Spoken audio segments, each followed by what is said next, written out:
Esse é o Ancapso e nós vamos falar agora sobre o caso do Daniel Alves, né, o jogador brasileiro que foi acusado de estupro lá na Espanha e chegou a ser condenado a 4 anos de cadeia, chegou a pegar prisão preventiva, mas agora, em grau de apelação, ele foi inocentado. Excelente notícia para ele, e vamos entender por que foi inocentado. Porque tem algumas pessoas dizendo que não, a justiça desqualificou a vítima, disse que era pouco confiável. Não desqualificou a vítima, desqualificou o relato da vítima. É muito diferente e, de novo, tem gente que adora confundir uma coisa com a outra para dizer que não, que tem que confiar nas mulheres 100%. Ninguém está dizendo que a mulher não é confiável. Estão dizendo que o que ela falou não é confiável. Ela falou não tinha consistência correta, não tinha adequação correta, era subjetivo o que ela disse, e no final das contas você não pode condenar uma pessoa por uma opinião subjetiva de outros. O que eu concordo plenamente e que eu sempre falo aqui, é por isso que não deveriam haver crimes contra a honra no Brasil. Essa notícia foi sugerida por Tio Ed, abaixo a ditadura de falar só 2 apelidos, e várias outras pessoas. Obrigado aí ao pessoal que sugeriu notícias lá no nosso site, no visãolibertaria.com, e obrigado a você que está assistindo o nosso vídeo. Se você gosta do nosso conteúdo, por favor, deixe o seu like, se inscreva aqui no canal, né? Pois bem, segunda notícia sobre estupro hoje, né? Eu vou ficar com monetização pendente aqui no meu canal, porque você sabe que falou essa palavra, já era, né? Não tem monetização mais no vídeo, né? Mas não tem problema não. O que aconteceu aqui? O Daniel Alves, jogador brasileiro lá que atua na Espanha, há alguns anos atrás foi acusado de ter feito um estupro num bar lá na Espanha, né? Segundo o relato dele, a coisa foi consensual. A moça foi com ele no banheiro lá do bar porque quis.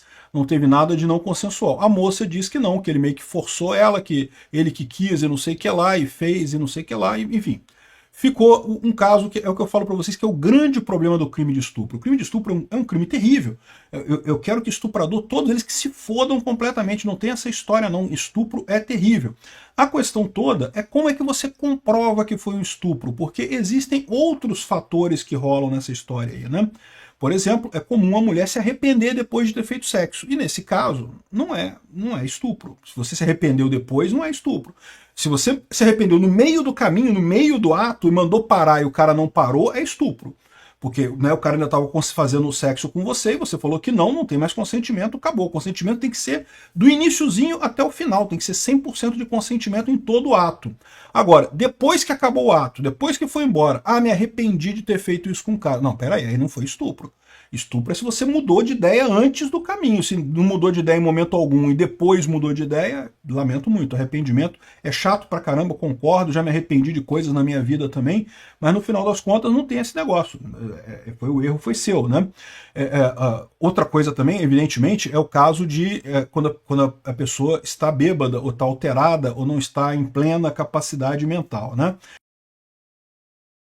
Enfim, o fato lá do Daniel Alves é que o tribunal chegou à conclusão que o relato da testemunha, que era a única prova, não tinha consistência, não tinha confiabilidade. Aqui, ó. A presunção de inocência exige um padrão elevado de motivação para condenações. Isso não foi atendido neste caso, disse o documento lá do Tribunal de Apelação, né? Os juízes enfatizaram que credibilidade e confiabilidade são conceitos distintos, reforçando que o tribunal de primeira instância confundiu uma crença subjetiva com uma prova objetiva. Ou seja, a mulher acreditava uma coisa e não necessariamente era verdade. Subjetivamente é quando você acha um determinado assunto, né? Ela falou que achou que tinha dito não, que achou que recusou o caso, né? Sendo que não, ela tem que falar isso para o cara, né? Diante dessas inconsistências, o tribunal determinou a absolvição do Daniel Alves, revogando todas as medidas cautelares impostas. Apesar da anulação, o Ministério Público da Espanha e a defesa da vítima ainda podem recorrer ao STF lá da Espanha, instância máxima do país, alegando erro jurídico na decisão deste tribunal, né? Então, ou seja, ainda pode ter coisa nisso daí, mas é muito difícil de mudarem, tá? Quando a pessoa é absolvida, para você voltar a condenar a pessoa é mais complicado, pode acontecer, mas é mais complicado o caso, né? E esse tipo de situação mostra o problema que eu falo para vocês, que é o problema do crime de estupro. É um crime terrível, mas é um crime que também é muito difícil de ser provado e é um crime que pode ser usado como vingança. Quando é uma pessoa rica, como o Daniel Alves, por exemplo, pode ser usado, não se sabe se a mulher queria alguma coisa além disso, né? De repente a mulher fez sexo com ele consensualmente, só que esperava que haveria um relacionamento depois, mas se não teve nenhum acordo com isso, não teve nada prévio nesse sentido, não há o que dizer que ele descumpriu alguma coisa, né? Enfim, você pode gerar esse tipo de problema, né? Tem que se tomar muito cuidado com isso, tem que se investigar, é lógico, punir, mas essa ideia que não basta a palavra da vítima, isso é um erro, isso leva à injustiça. Não, não basta a palavra da vítima, não. Tem que ter comprovação também, tem que ter alguma forma de você verificar esse tipo de coisa, ou então vira um free for all, que todo mundo acusa todo mundo de tudo, né?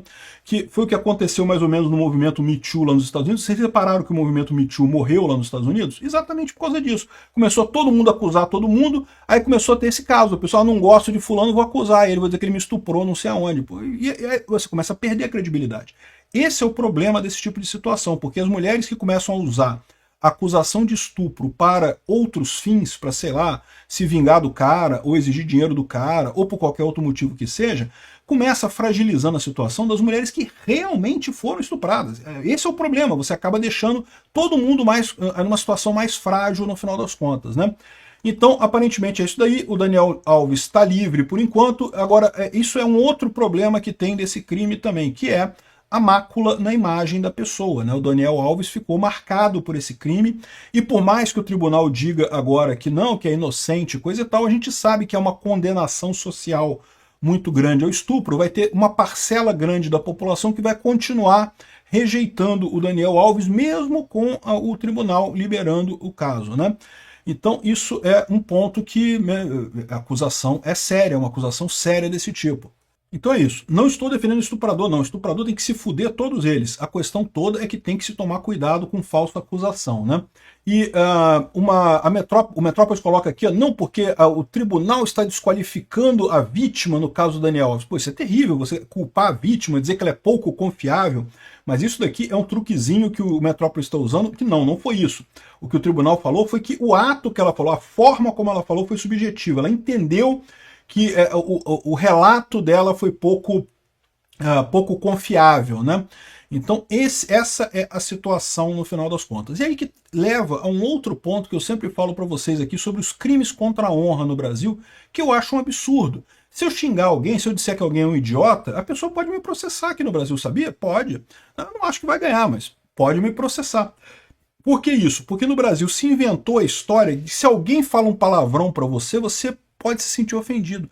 Mas espera aí, mas a ofensa é subjetiva, você se sente ofendido se você quiser, você não é obrigado a se sentir ofendido. E se a pessoa... E qual que é o problema disso? O problema disso é que se eu quero ferrar alguém, eu me sinto ofendido com qualquer coisa que aquela pessoa falou. Ah, me chamou de feio. Não estou ofendido, me ofendeu, eu não sei o que lá. Eu sou bonito? Não sou bonito, eu sei que eu sou feio. Mas me ofendeu, né? Eu posso usar isso. Repara, esse é o problema de que você usar a subjetividade na história. Não pode. E é por isso que os crimes contra a honra no Brasil são um absurdo. A forma como eles são processados hoje é um absurdo.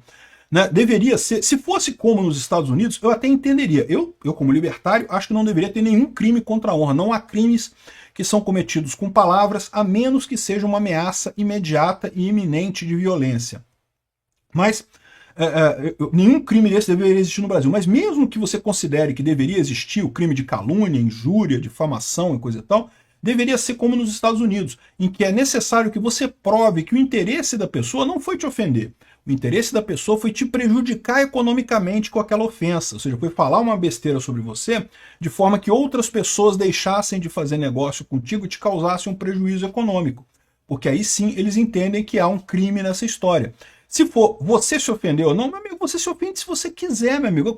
Te xingou de bobo. Você é bobo? Não sou bobo. Então não vai ficar ofendido por quê? Você não é bobo, pô. Ah, xingou de bobo. Você é bobo? Sim, eu sou bobo. Ah, então pronto. Então não foi ofensa. Você é bobo mesmo. Você acabou de assumir. Ou seja, não tem por que haver crime de injúria. Crime de injúria é uma idiotice que não faz nenhum sentido. E mesmo o crime de difamação também, a menos que seja, como eu falei, uma difamação com o objetivo de fazer a pessoa perder dinheiro. Com o objetivo de dizer que fulano é mal pagador, não paga as contas não faz contrato com fulano não, porque ele não vai pagar. Né? Aí, ou seja, você pode estar prejudicando a pessoa, né? Prejudicando a forma, futuros contratos comerciais dela. é assim que é encarado os crimes contra a honra lá nos Estados Unidos. Eu acho que aqui no Brasil o pessoal devia aceitar esse tipo de coisa. E não precisa nem mudar a legislação, tá? Basta jurisprudência para entender dessa forma, porque, de fato, para você ter qualquer crime no Brasil, tem que ter um interesse, a intenção, né? E quando eu digo que fulano é um idiota, determinada pessoa é um pinguço corrupto, eu estou falando a minha visão dessa pessoa. Eu não estou querendo ofendê-la, não. Ela se ofende se ela quiser, foda-se ela. Eu estou falando o que eu acho dela. Eu acho isso mesmo. Acho que é pinguço corrupto mesmo, idiota. Acho que é ditador careca mesmo. Acho que é gordola mesmo. E se a pessoa quer se ofender ou não quer se ofender, foda-se. Eu não quero ofender a pessoa. O que eu quero é expressar o que eu acho que ela é, a minha opinião sobre essa pessoa. E assim, tudo bem, é isso que é o correto, né? Liberdade de expressão. Você tem o direito de ter opinião sobre outras pessoas. Obrigado por assistir o vídeo até o final. Além de curtir, compartilhar e se inscrever no canal, considere se tornar patrocinador com valores a partir de R$ 1,99. Clique no botão Seja Membro abaixo para saber as condições e vantagens de patrocinar o canal. Mais informações sobre o nosso projeto, visite nossos sites indicados na tela.